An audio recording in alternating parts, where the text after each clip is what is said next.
तो सब सखी लोग मंगल गावता ये गाना के माध्यम से सुनी और अपन आशीर्वाद दी, प्यार बरसाई, ऐसे ही लड़का के मन गदगद रखी।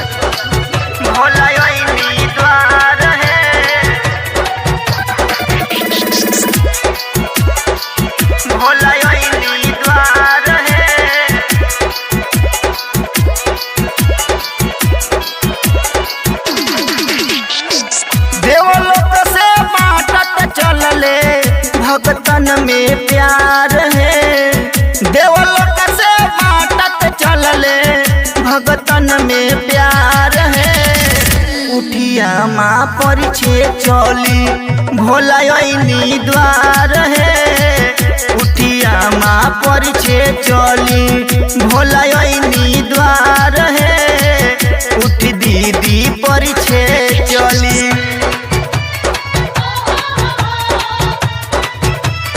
डीजे जीतू हाजीपुर। अरे माई जाटावा में बहे उनका गंगा जी के धार, अरे माई झुमुक झुमुक के नाचे बासा कहार। अरे माई जाटावा में बहे उनका गंगा जी के धार, अरे माई झुमुक झुमुक के नाचे बासा कहार। आरती सजाली लेली भंगिए आहार है, आरती सजाली लेली भंगिए आहार है। उठी दीदी परिछे चली भोला द्वार है, उठी चाची परिछे चली भोला द्वार है, उठी दीदी परिछे चली।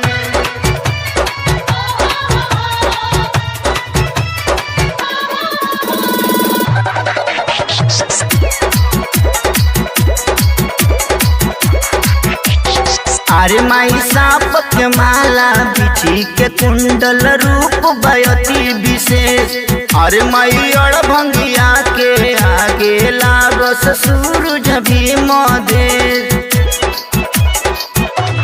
अरे माई सांप के माला बिछी के कुंडल रूप बयती विशेष, अरे माई अड़भंगिया के आगे लागस सूरज भी मधेश।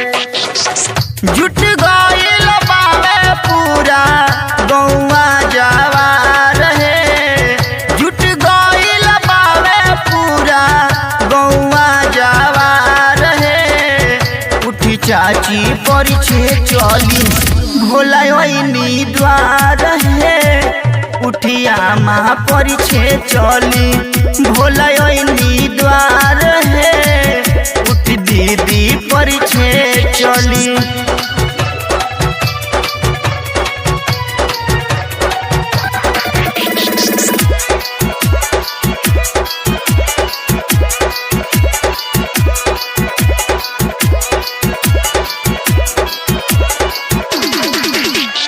अरे माई चंदन भांग के पीस पीस के ढार तारे हो, अरे माई बबुआ जितेंद्र सब कुछ के तार तारे हो। अरे माई चंदन भांग के पीस पीस के ढार तारे हो, अरे माई बबुआ जितेंद्र सब कुछ के तार तारे हो। तीनों लोक में गूंजल बाटे जय जय जयकार है, तीनों लोक में गूंजल बाटे जय जय जयकार है।